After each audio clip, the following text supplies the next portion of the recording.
Dear friends, at this time of year, one often looks at the Mahaparinibbana Sutta in the long discourses of the Buddha, since we are honoring the Buddha's final nirvana, as well as and the moment of his accomplishment of the full enlightenment.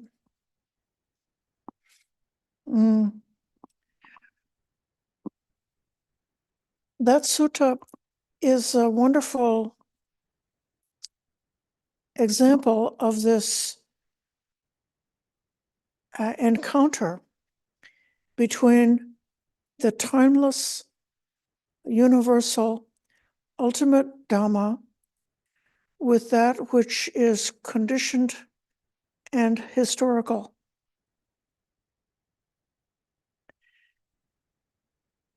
There are many incidents in that sutta, which is describing the last 3 months of Gautama Buddha's lifetime, where he was encountering different kinds of individuals and offering teachings, a variety of different teachings to meet the needs of different persons throughout this final teaching tour. I get the feeling from this sutta that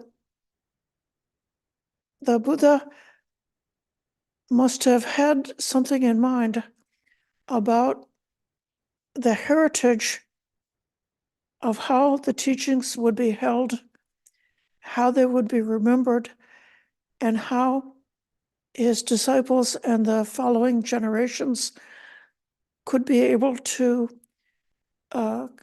continue to realize the ultimate truth after the Buddha was no longer able to be personally present with them as a living human being.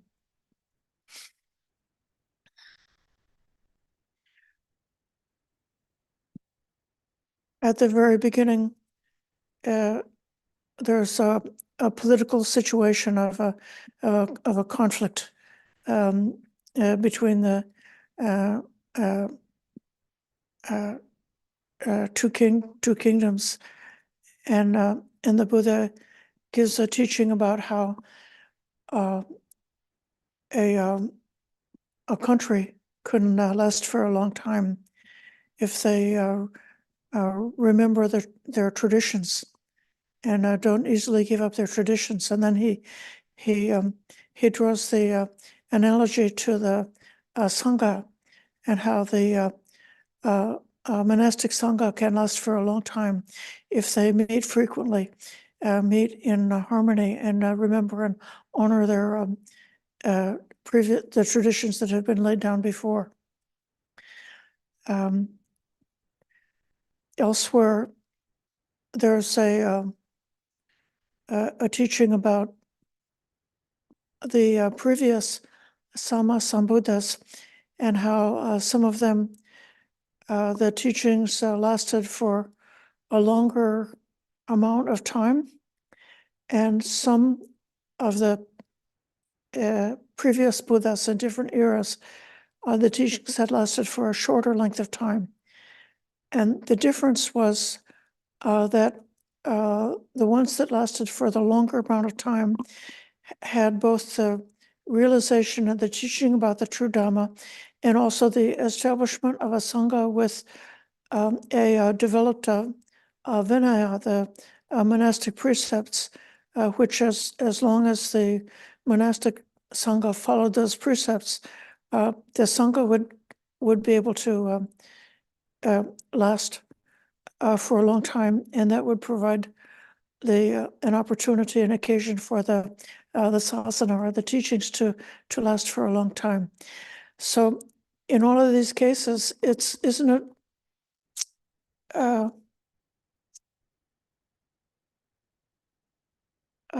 some kind of like a transmission from this Buddha, who is in touch with, in connection with, he's realized what is timeless and universal. He doesn't personally have the need to do anything at all because his accomplishment is complete. And yet, out of compassion, he is giving the teachings in a way that is helpful for us.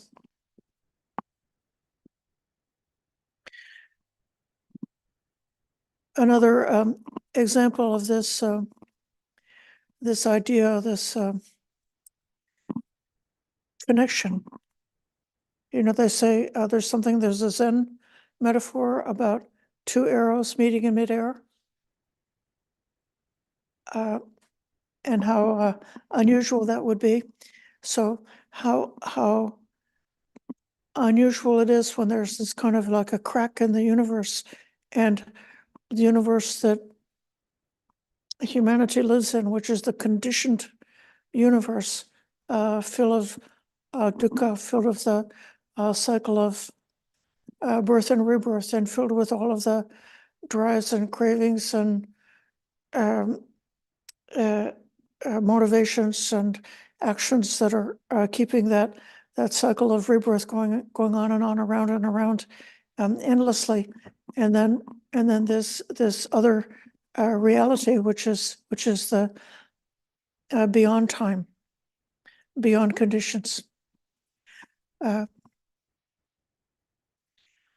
The Buddha had given the hint that a Tathagata could live to a full length of his potential lifespan, if only it were requested. But his attendant, Ananda, heard the hint, but didn't pick up the hint, and forgot to ask. He forgot to ask the Buddha to live longer. And then the Buddha had a meeting with Mara, who was inviting him to come to the end of his lifespan as a flesh and blood human being. And you know, the Buddha said, "Don't worry, I'm going to go in 3 months." And then at this point, Ananda is so grieved, so distressed, so upset, because he forgot to ask for the Buddha to give a little bit more time. And now the Buddha gives this comforting teaching to Ananda. And this is all like so much taking care of the human needs of an ordinary human being. Ananda is such a perfect example of an imperfect human being who still has emotions, still can feel distress, still can make mistakes. And the Buddha tells him, well, he does point out that error, that mistake of not asking. But then he says, how could you not know that the life of a human being is impermanent? Having been born, it has to come to an end. This is the universal truth. So that impermanence, in terms of that universal truth, he teaches. And then he praises Ananda for his service and his goodness throughout the decades of the time that the two of them have been together, with Ananda as the attendant, as the one who's memorizing the Dhamma teachings. And he tells Ananda, don't worry, very soon after my parinibbana, you will realize your full awakening. And urges him to strive on with diligence and to have that confidence. And so in that way, we see that in many ways, the Buddha is sensitive and responding to the qualities of individual people who have their accidental conditioned qualities, who have all of that imperfection of life on earth. And then at the same time, he's giving the timeless and universal Dhamma teachings. I'll read you one little paragraph from the Mahaparinibbana Sutta.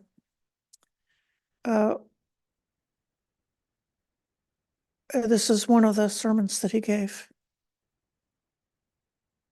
He encouraged the disciples to come together. He tells Ananda, did I not prepare you for this when I explained that we must be parted and separated from all we hold dear and beloved? How could it possibly be so when that which is born, created, conditioned, and liable to wear out should not wear out? Then he asks Ananda to gather the mendicants staying in that vicinity to come together in the meditation hall. And when they're all gathered, the Buddha addressed them. And he says, so, having carefully memorized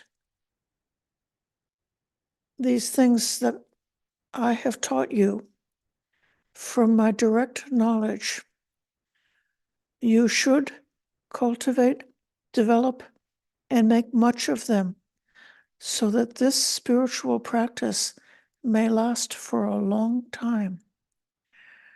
That would be for the welfare and happiness of the people, out of compassion for the world, for the benefit, welfare, and happiness of gods and humans.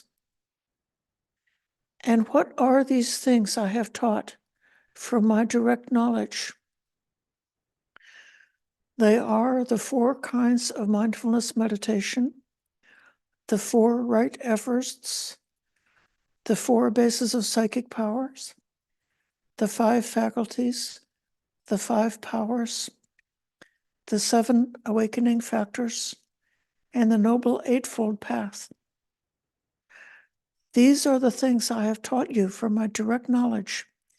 Having carefully memorized them, you should cultivate, develop, and make much of them so that this spiritual practice may last for a long time. That would be for the welfare and happiness of the people, out of compassion for the world, for the benefit, welfare, and the happiness of gods and humans. Come now, O monks, I say to you all sankharas, all conditioned things, fall apart. Practice with diligence. The final extinguishment of the realized one will be soon. 3 months from now, the realized one will be extinguished.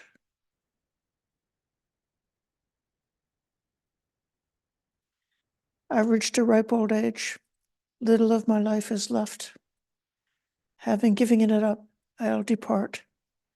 I've made a refuge for myself, diligent and mindful. Be of good virtues, mendicants. Be with well-settled thoughts. Take good care of your minds. Whoever meditates diligently in this teaching and training, giving up the transmigration through rebirths, will make an end to suffering.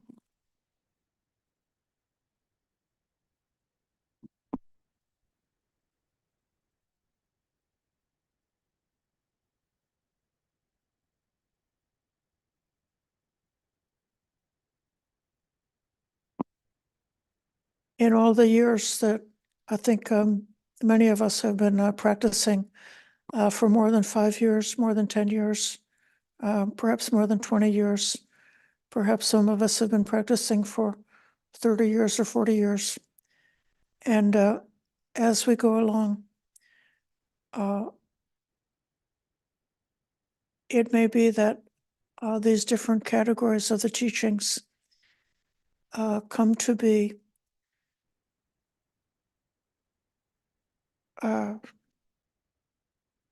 teachings that have opened up for us, that have become directly meaningful and relevant to our lived experience, something that's truly integrated with our way of practice, so that we're able to bring these teachings out very frequently whenever we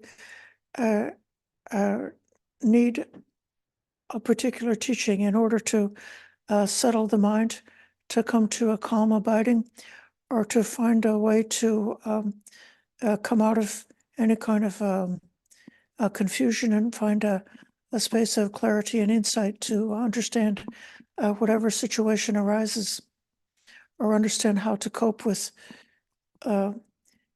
whatever accidental situations that arise, so that in our own minds we have this same kind of an encounter or a meeting is happening even within us, of the things that are conditioned, that are accidental, could be like the tendencies or the habits of the mind that we inherited from our earlier life, or that we inherited from simply having taken birth as a human being, or we've inherited from our culture, or inherited from our karmic past.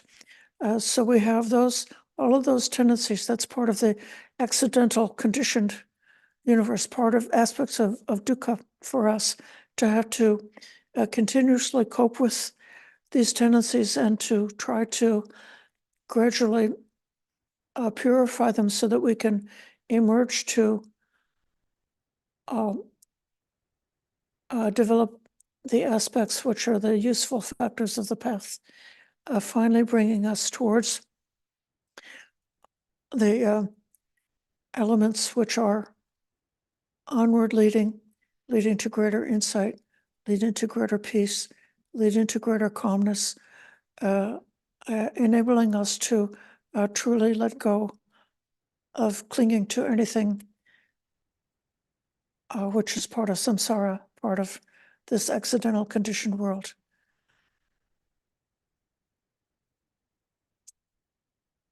And at the same time, with the same kind of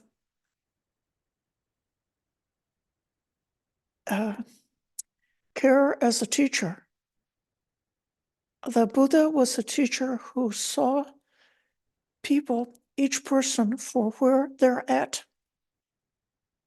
what their knowledge is, what their understanding is, what their character is. And he was able to meet each individual student from where their starting point is, and to show them the next way to come forward, to come to that which is onward leading them towards the escape, the final escape from the cycle of samsara. There were some students who, if you know the stories, some students were very quick, but some students were slow, and they would come to the Buddha again and again and sort of ask the same questions again and again. And the Buddha would give them the answer, and they'd be very happy and pleased and maybe overwhelmed with the Buddha's charisma, and sort of go away feeling like, yes, now I've got it. And then that same person would come back again in a different sutta asking the same foolish question, because they kind of reverted back because it hasn't really taken hold for them. And the Buddha would, teach them again and again. So just in the same way, like we follow the Buddha's teachings and we follow the Buddha's example. So we may be, in a way, like we have within us our own capacity as a teacher to take care of the accidental, conditioned, imperfect aspects of our own self.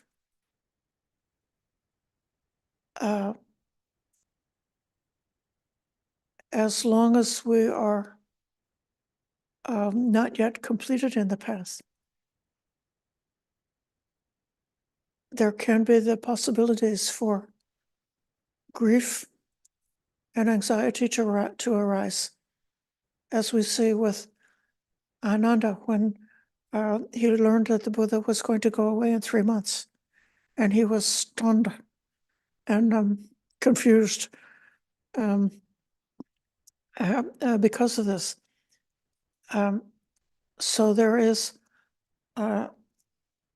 that within us, which is the samsaric aspect of our unique conditioned personality. But there's also that within us of that which is universal and timeless in terms of the Dhamma that we've heard about, in terms of to whatever extent we've actually gotten hold and integrated some aspect of the Dhamma. And then with that, we can use the Dhamma that we've learned to take care of that part of us, which is still planted in samsara, which is not yet detached from samsara.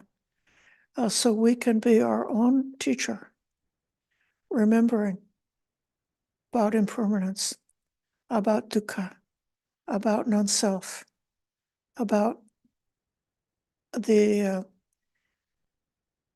essential teaching that the Buddha just said, that everything that's dear and delightful will become separated from us.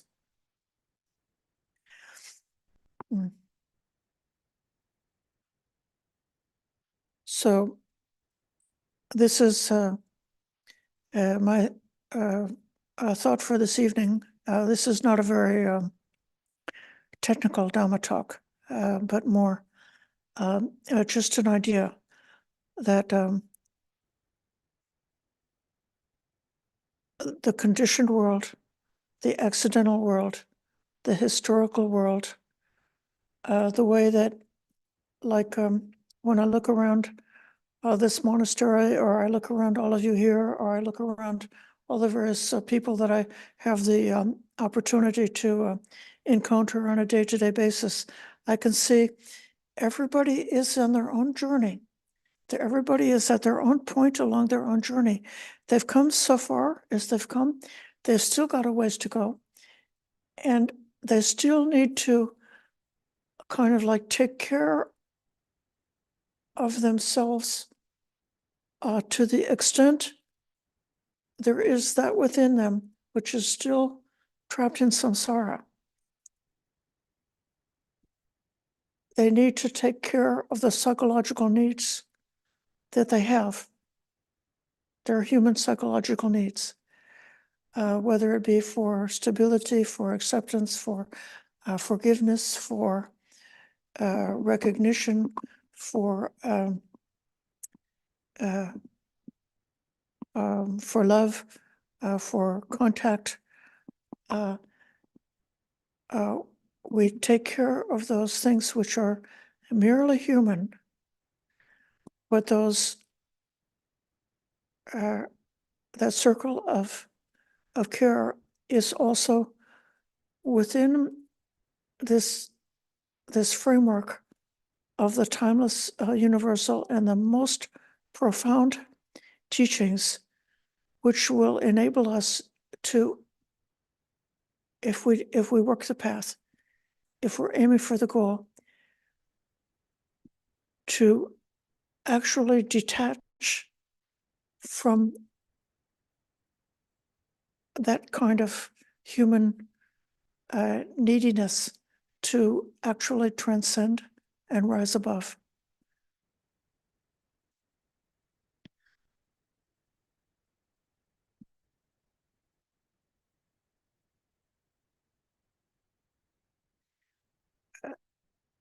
Bhante Gunaratana mentioned that the Tathagata fully understands dukkha without participating in dukkha.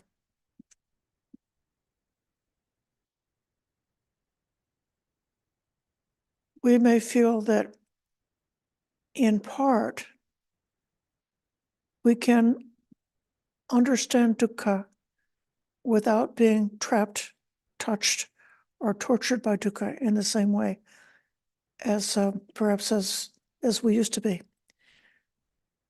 So partly we are still touched by dukkha, but partly through that full understanding, we can be detached and separated from dukkha without in any way losing our compassionate sensitivity and awareness of what dukkha is, what the nature of dukkha is. And in this way, we can be a compassionate teacher for ourselves, following the example of the Sammasambuddha, our original teacher. This is what I have for you tonight, and I would like to welcome any comments or reflections that this may bring up for you.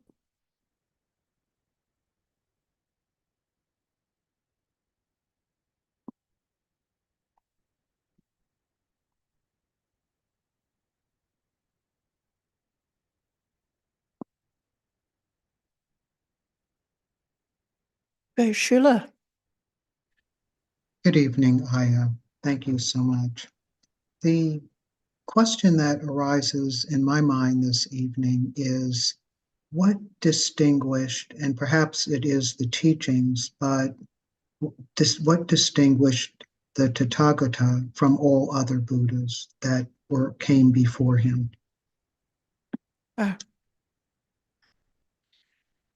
Well, in the description in that sutta, they mention like the name of the chief disciples, and different other main features of each of the previous Buddhas, and but they were following a universal pattern.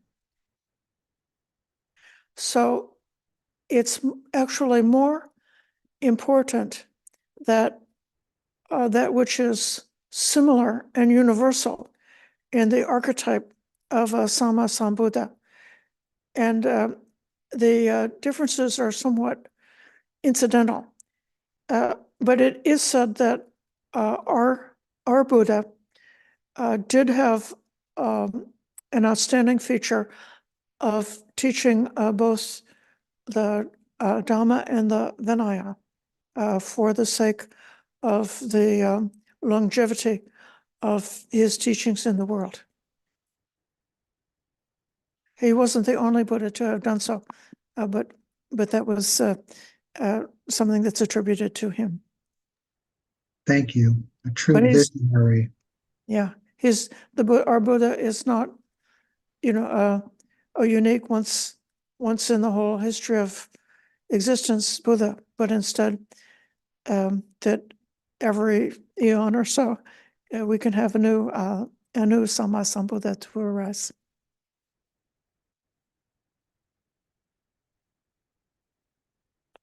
Richard. Thank you, Ayya. I think it's the Mahakanda or something in the Vinaya where it describes, it starts with just after Buddha's enlightenment and how he sits under various trees, and his initial contemplation is on the, I like to call it sequential dependent origination. But it goes on to describe how then he, meets his 5 friends later, and they become arahants, and then so many people become arahants, and eventually there's about 60 arahants in the world, and he tells them, okay, let no two take the same path. Everyone go out and spread this teaching. And he himself goes and eventually meets the 3 Kashyapa brothers, who have about 1,000 students between them, underneath them, and that becomes known as the famous fire sermon, the third. It's not really the third sermon, it's the third most important sermon. The first being beginning of the vision of the Dharma, start the vision of the Dharma going. And the next is when they become arahants, his 5 companions. And then the next one is when approximately 1,000 people hearing one sermon all attain arahantship. So in the meantime, he goes back to the kingdom of Magda, and Sariputta and Moggallana have converted 250 of their previous teachers' disciples to attain arahantship. And so those 2 groups come together, and that's that assembly of 1,250 arahants. And then Buddha then says that his 2 chief disciples are Sariputta and Mahamoggallana, because they had that ability to convert so many beings, right, in a short period of time. This all happens within the first year of after the Buddha's enlightenment. So that's actually how they become the 2 chief disciples, because of their great capacity, to assist others in attaining arahantship. So that description just came out of the question from Sheila, the previous questioner. But there's another thing. You were telling the story about the Buddha's passing away, and one of the things he tells the disciples is to become an island unto themselves. So this word in the Pali, I think it's Deepa. Deepa. Sanskrit is Dweep. Yeah. Yes. But that word, maybe we've heard it and we have a vision in our head of like maybe a little sandy island with a palm tree or something out in the middle of the ocean. But that word actually applies to an entire continent, like the subcontinent of India was Jambudvipa.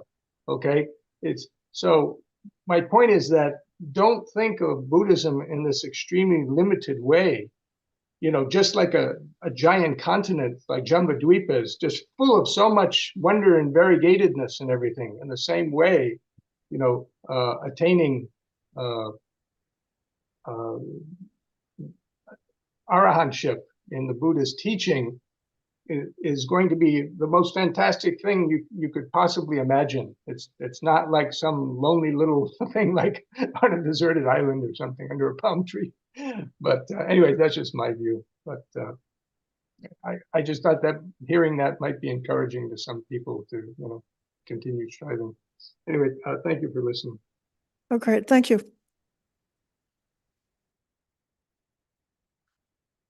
I'll call on Ananea.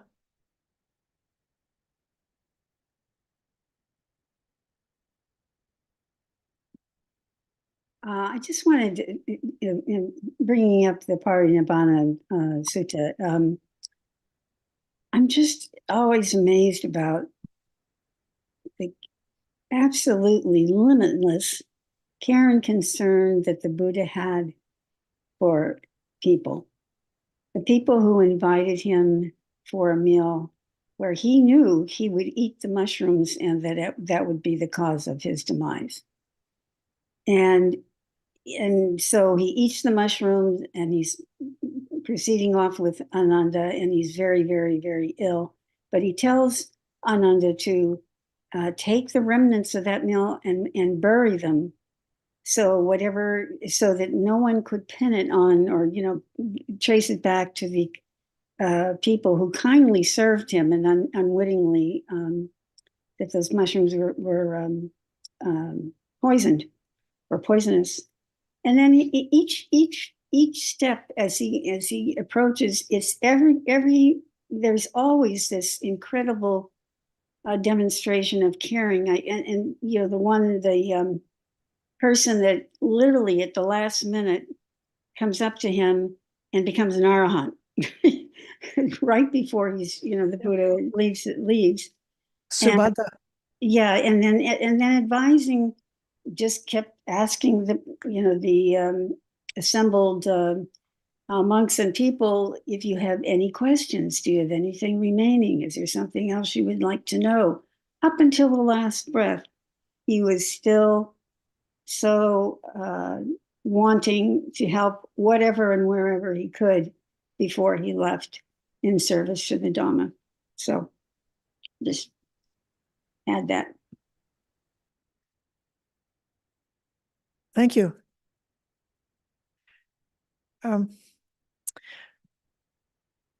Yes, this is just what I'm trying to get to about the compassion of the Buddha and how we can have that same compassion both for ourselves and for any individual that we encounter. I'll call on Rowanti. Ayya. This is related to Sheila's question. I heard in some of the Dhamma talks that previous Buddhas during previous Buddhas' time, the lifespan of people were much longer, and our Gautama Buddha was born in a shorter lifespan. During that time, the lifespan of is somewhat short, so he relentlessly day and night spent time teaching humans, devas, and maras to teach Dhamma. So I've heard something along those lines in some of the Dhamma talks. I just wanted to Yes, that's true. That is one of the details that's given in this sutta that compares the different Sammasambuddhas that occurred in the different aeons and how they are just those. It's like an outline, a brief outline of showing both the differences, but also the essential similarity between each Sammasambuddha. Mm-hmm. And also, while listening to your talk, what came to the mind continuously was the outpouring gratitude towards the Buddha for his tireless work to attain Buddhahood so that he can help the sentient beings to liberate. Yes. Wonderful. Thank you.